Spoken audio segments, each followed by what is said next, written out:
So hello guys, आज हम बात करने वाले सोलो लेवलिंग के सीजन 2 के एपिसोड नंबर 1 के बारे में। लेकिन उससे पहले अगर तुम लोगों ने इसके सीजन 1 के एपिसोड्स नहीं देखे जो कि काफी ज्यादा अमेजिंग है, तो तुम लोग मेरे चैनल को चेकआउट कर सकते हो। और हाँ, मैंने इस वीडियो के आखिरी में तुम्हारे लिए एक सरप्राइज रखा है, तो तुम लोग प्लीज वीडियो में लास्ट तक बने रहना। बाय द वे, चलो शुरू करते हैं। तो एपिसोड की शुरुआत होती है जहाँ पर हम जिन्हो को देखते हैं जो कि एक मिशन करने के बाद काफी ज्यादा थक चुका था और इसी वजह से वो अभी तक सो रहा होता है। पर तभी उसकी बहन का उसको कॉल आता है, यानी कि जिन्हा का। और जिन्हा जिन्हो की आवाज को सुनकर पहचान जाती है कि वो अभी तक सो रहा है और वो उससे कहती है, तुम्हें पता भी है कि अभी कितना समय हो रहा है? क्या तुम भूल गए हो कि आज की मेरी पेरेंट्स मीटिंग है जिसमें तुम्हें बुलाया गया था? और ये सुनकर जिन्हो काफी ज्यादा शॉक होता है और वो जल्दी से तैयार होकर जिन्हा के स्कूल पहुंच जाता है। और यहाँ पर जिन्हा जिन्हो के लुक को देखकर काफी ज्यादा हैरान हो जाती है, क्योंकि जिन्हो पहले से काफी ज्यादा अलग लग रहा होता है। उसका ये रिएक्शन देखकर जिन्हो उससे पूछता है, क्या हुआ, कुछ गलत है क्या? जिस पर जिन्हा कहती है कि नहीं, कुछ नहीं हुआ। और वो लोग आगे चलने लग जाते हैं, जहाँ पर हम देखते हैं स्कूल की सभी लड़कियां जिन्हो की फैन हो जाती है और वो जिन्हो को घूरने लग जाती है। जिन्हें देखकर जिन्हो की बहन कहती है कि तुम्हारे ऊपर तो काफी ज्यादा टेंशन आ रहा है, तुम्हारी कोई गर्लफ्रेंड नहीं है ना? लगता है मुझे तुम्हें किसी से मिलवाना पड़ेगा। ये सुनकर जिन्हो उसके गालों को खींचने लगता है और कहता है, नहीं, इसकी कोई भी जरूरत नहीं है। इसी में जिन्हो अब जिन्हा के क्लास टीचर से मिलता है, जो कि जिन्हा की काफी ज्यादा तारीफ करती है। कहती है कि जिन्हा काफी ज्यादा अच्छे ग्रेड्स लाती है हमेशा की तरह और वो बाकी स्टूडेंट से काफी ज्यादा अमेजिंग है और उसके मॉक एग्जाम रिजल्ट्स भी काफी ज्यादा अच्छे आते हैं।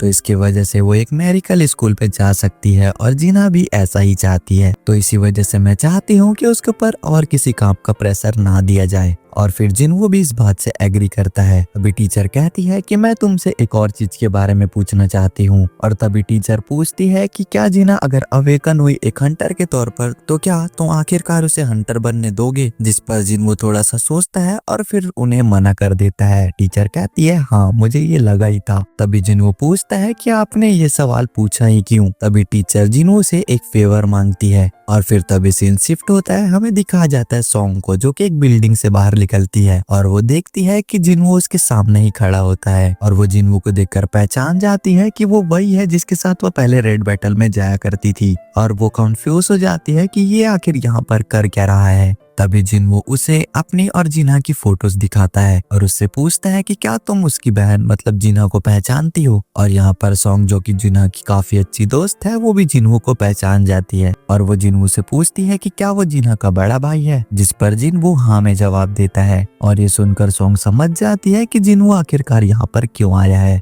और वो जिन से कहती है कि मुझे नहीं पता कि हमारे टीचर ने आखिरकार तुमसे कहा क्या है, पर मैं वापस स्कूल नहीं जाना चाहती और हंटिंग को नहीं छोड़ सकती। पर जिन्हो उसे समझाने लगता है कि तुम एक काफी कमजोर मतलब ई रैंक की हंटर हो और तुम चाहे कितने भी एफर्ट्स लगा लो पर तुम ज्यादा पैसे नहीं कमा पाओगी। तुमने सिर्फ एक ही बार पैसे कमाए थे, वो भी हमारी स्ट्राइक टीम के साथ। पर सॉन्ग अब कहती है कि अगर तुम मुझे ये समझाने आए हो तो तुम लोग यहाँ से जा सकते हो। पर जिन्हो उसे कहता है कि मैं तुम्हें यहाँ पर रोकने के लिए नहीं आया हूँ। उसके बाद सीन शिफ्ट होता है। हमें दिखाया जाता है कि वांग डंग सो, जो कि अमेरिका में था, वो फाइनली अब यहाँ आ चुका है और उससे मिलने के लिए जिनचुल उसके पास गया हुआ है। और ये देखकर डोंगसुक काफी ज्यादा हैरान हो जाता है कि हंटर एसोसिएशन का मैनेजर खुद ही मुझसे मिलने आया है। जिस पर जिनचुल उससे पूछता है कि तुम यहाँ कितने समय के लिए रहने वाले हो? तो डोंगसुक उसका जवाब देता है कि मुझे ये कंट्री वैसे भी नहीं पसंद, तो मैं ज्यादा समय तक नहीं रुकने वाला। जिनचुल उससे पूछता है कि क्या तुम सच में अपने होमलैंड में इसलिए आए हो ताकि तुम उन दोनों को ढूंढ सको? जिस पर डोंगसुक का कहना था कि अगर तुम्हें आंसर पता है तो तुम आखिरकार पूछ ही क्यों रहे हो? तुम सर्विस टीम के अंदर हो तो तुम्हें ये पता होना ही चाहिए कि आखिरकार मैं डंजन में जाकर उन ई रैंक और डी रैंक वाले पर्सन्स के साथ क्या करने वाला हूँ।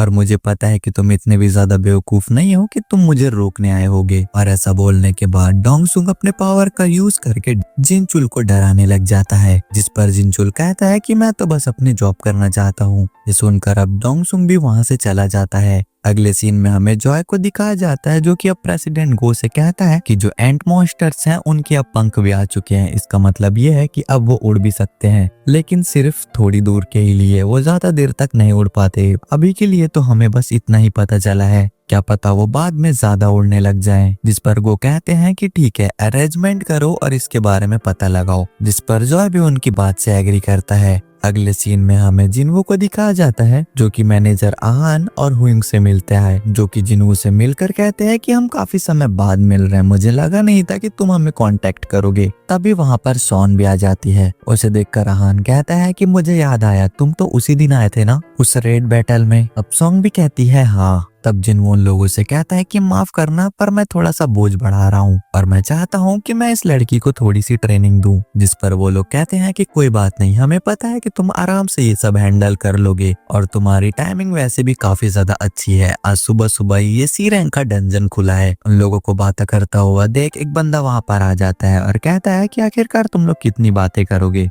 अब हमें इस बंदे का नाम पता चलता है जिसका नाम है किंचुल और ये एक ए रैंक का टैंकर है। खान अब कहता है कि ये जो मिशन है वो सिर्फ डिजाइन है उन ट्रेनिंग एक्सपीरियंस के लिए जो कि हमारे यहाँ हम अपने हंटर्स को देना चाहते हैं। तो किंगचुल भी तुम्हारे साथ आएगा, वो इस ट्रैक टीम का लीडर बनेगा। और जब हमने बताया कि तुम भी हमारे साथ चलने वाले हो तो इसका मूड थोड़ा सा खराब हो गया।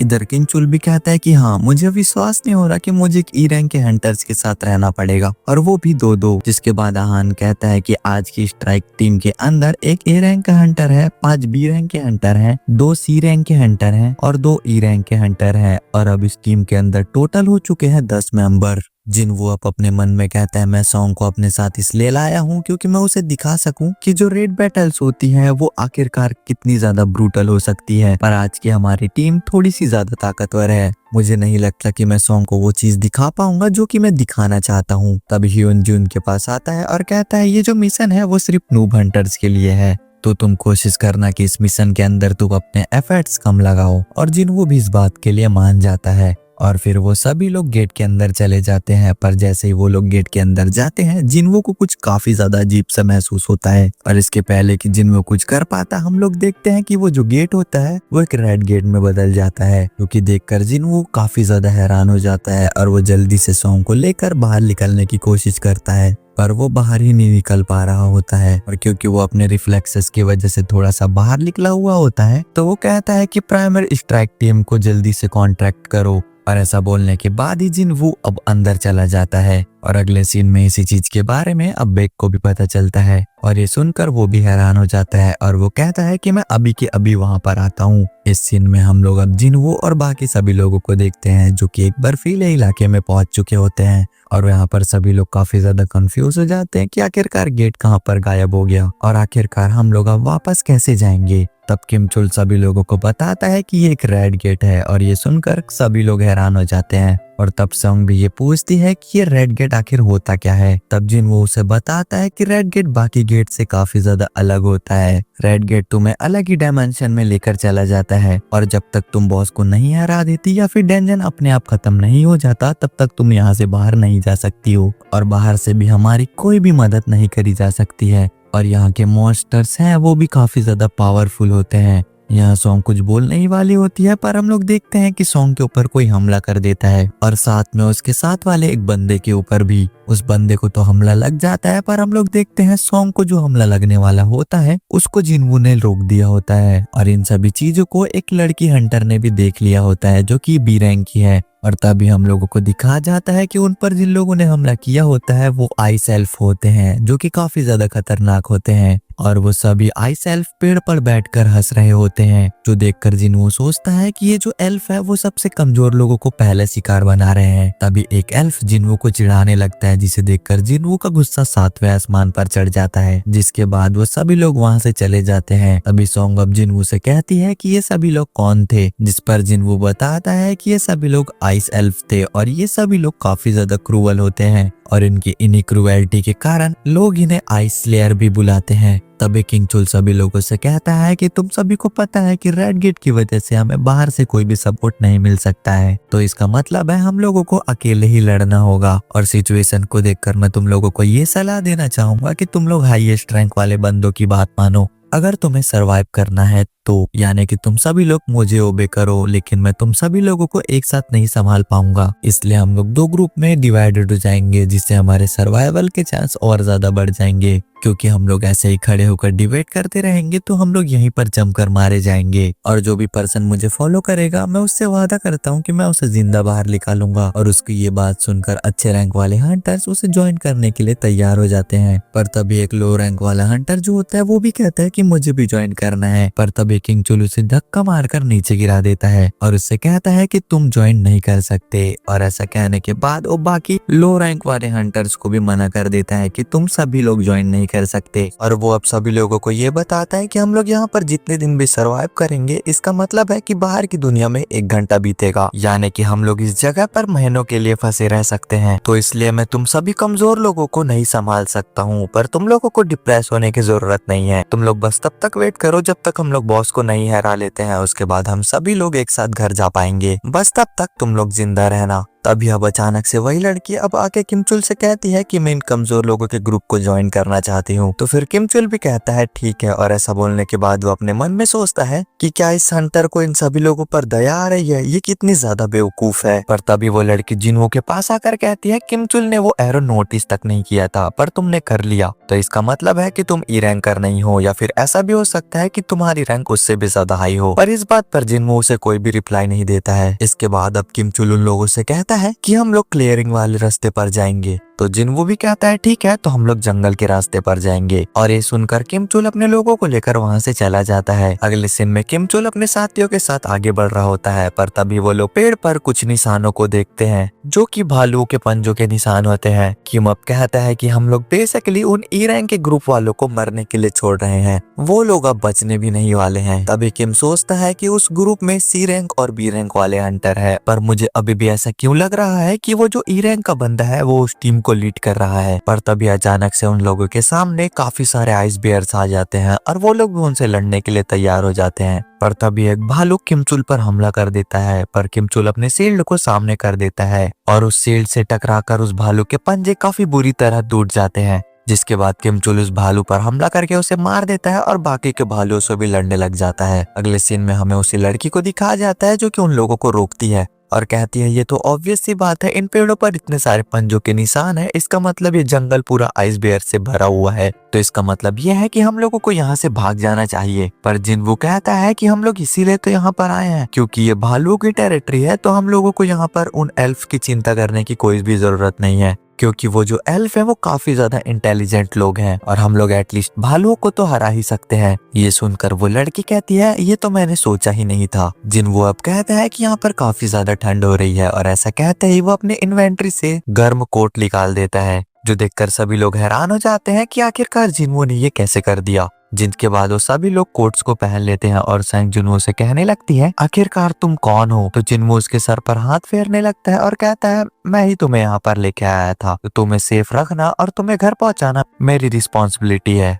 पर मुझसे ज्यादा क्वेश्चन मत पूछना। फिर सॉन्ग भी मान जाती है और वो थोड़ी सी शर्माने भी लगती है। इसके बाद जिन्वो बाकी के हंटर से भी कहता है कि तुम लोग भी मुझसे कुछ भी मत पूछना। और तभी अचानक से उन लोगों के सामने आइस बेयर आ जाता है, जो देखकर वो सभी लोग डर जाते हैं। पर जिन्वो उन सभी लोगों को पीछे हटने के लिए कहता है, जिसके बाद जिन्वो अपने टाइटल को चेंज करके वुल्फ असैसिन कर लेता है, जिससे कि एनिमल टाइप मॉन्स्टर्स को बाद मारने का उसका डैमेज 40% एक्स्ट्रा होगा। अगले सीन में हम लोग बैक को भी देखते हैं, जो कि अब गेट के पास पहुंच चुका होता है और वो इस गेट को खोलने की कोशिश करता है, पर वो गेट अब सेल हो चुका होता है। वो अब कहता है कि अगर हम लोग लकी हुए तो ए या फिर बी रैंक के हंटर्स जिंदा वापस आ सकते हैं। अब सब कुछ किंग चुल के ऊपर डिपेंड करता है। तभी आहान उसे बताता है कि किंग चुल के साथ एक और पर्सन है जो उस स्ट्राइक के टीम के साथ वहां पर गया है। उस बंदे का नाम जिन्वू है और वो रिसेंटली ही मुझे काफी ज्यादा इंटरेस्टिंग लगा। उसकी रैंक तो ई है, लेकिन मुझे शक है कि वो रीअवेकेंड हुआ है। ये सुनकर बेक कहता है कि क्या तुमने इस चीज को कंफर्म किया है? पर आन कहता है नहीं, अभी तक तो नहीं। अभी हम लोग देखते हैं कि वहाँ पर गाड़ी से अब डोंगसू भी आ जाता है। वो अब बेक को देखकर कहता है कि तुम जैसा इतना कमाल का पर्सन एक ए रैंक के गेट के सामने क्या कर रहा है। बेक भी उसे देखकर हैरान हो जाता है और पूछता है कि तुम यहाँ पर क्या कर रहे हो, तुम्हें तो अमेरिका में होना चाहिए था। डोंगसू कहता है कि वो सब छोड़ो, मगर एक ई रैंक का बेकार सा हंटर व्हाइट टाइगर गिल्ड के गेट के अंदर कैसे जा सकता है? मैं यहाँ पर जिन्वू की बात कर रहा हूँ, मैं यहाँ पर उससे मिलने आया था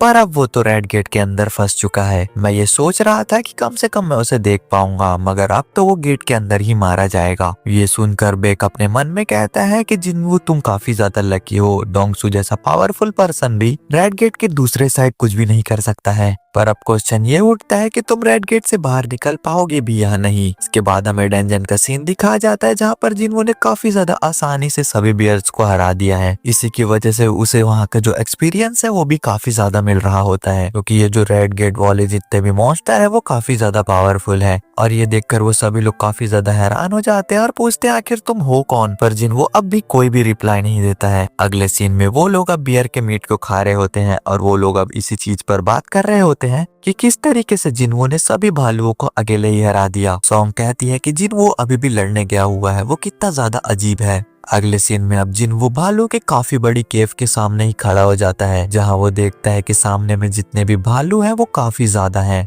जिन्हें देखकर जिनवू कहता है कि तुम लोग इतने ज्यादा हो तो रुको, मैं भी अपनी आर्मी को समन कर लेता हूँ। और ऐसा बोलने के बाद ही जिनवू शैडो मोनार्क आर्मी और इग्रिस सभी को बाहर निकाल लेता है। उन भालुओं से लड़ने के लिए अब वो सभी लोगों को ऑर्डर देता है कि ये तुम सभी लोगों का पहला काम है। और अब जिनवू की आर्मी जाती है और भालुओं पर हमला करके उन सभी को हराने लग जाती है। वो सभी लोग अब लड़ ही रहे होते हैं, तभी जिनवू नोटिस करता है कि उसका जो माना है वो काफी ज्यादा जल्दी खत्म हो रहा है। ये इतना जल्दी खत्म हो रहा होता है कि जितना जिनवू ने एक्सपेक्ट भी नहीं किया था। पर तभी हम लोग देखते हैं कि वहाँ पर वो जो भालू का लीडर होता है वो भी वहाँ पर आ जाता है और वो हमला करके शैडो मोनार्क आर्मी पर भारी पड़ रहा होता है। अब वो भालू अपनी पूरी ताकत लगा देता है और जिनवू का पूरा माना भी खत्म कर देता है, और फिर भी वो लोग उस भालू को नहीं हरा पाते हैं। अब ऐसे तो जिनवू के पास बिल्कुल भी माना नहीं बचता है शैडो आर्मी को फिर से समन करने का, इसलिए जिनवू अब इग्रिस को भेजता है उस भालू को हराने के लिए। इसके बाद वो भालू भी अब इग्रिस से लड़ने के लिए तैयार हो जाता है। उन लोगों की बैटल अब काफी ज्यादा खतरनाक चल रही होती है।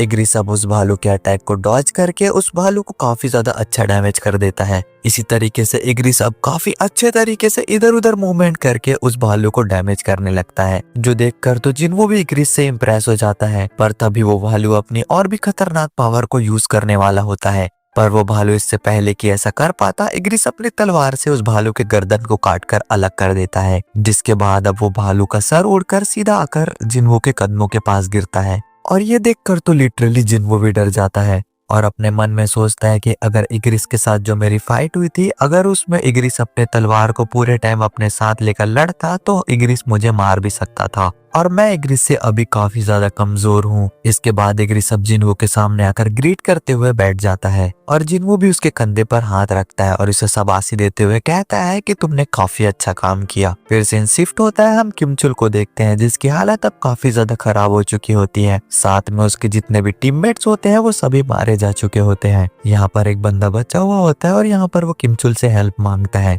पर तब यहाँ पर वो जो हेल्प होते हैं वो लोग उस पर तीर मारकर उसे भी मार देते हैं, जो देखकर किमचुल भी डर जाता है। वो सोचने लगता है कि ये तो इम्पॉसिबल है। वो कहता है कि मेरे साथ ऐसा नहीं हो सकता है, मुझे अभी व्हाइट टाइगर गिल्ड के इलाइट को ज्वाइन करना है, मैं ऐसे नहीं मर सकता हूँ। तभी उसका एक साथी उठता है और कहता है कैप्टन मुझे बचा लो, पर वो जैसे ही ये बात बोलता है तभी वहाँ पर एक आइस एल्फ आ जाता है और अब वो उस बंदे पर हमला करके उसे भी मार देता है। और वो काफी ज्यादा क्रीपी स्माइल दे रहा होता है किमचुल को देखकर, जो देखकर किमचुल काफी ज्यादा डर जाता है और वो वहां से भागने लग जाता है। और अब उसे भागता हुआ आइस एल्फ का लीडर भी उसे देख रहा होता है। और ये एपिसोड यहीं पर खत्म होता है। तो जैसे मैंने तुम लोगों से कहा था कि मैं तुम लोगों को गिफ्ट देने वाला हूँ, तो ये रहा तुम लोगों का रिडीम कोड। तो हाँ, अगर वीडियो पहने हो तो चैनल को सब्सक्राइब और वीडियो को लाइक कर देना। तो मिलते हैं नेक्स्ट वीडियो में, तब तक के लिए bye bye, take care, tata. और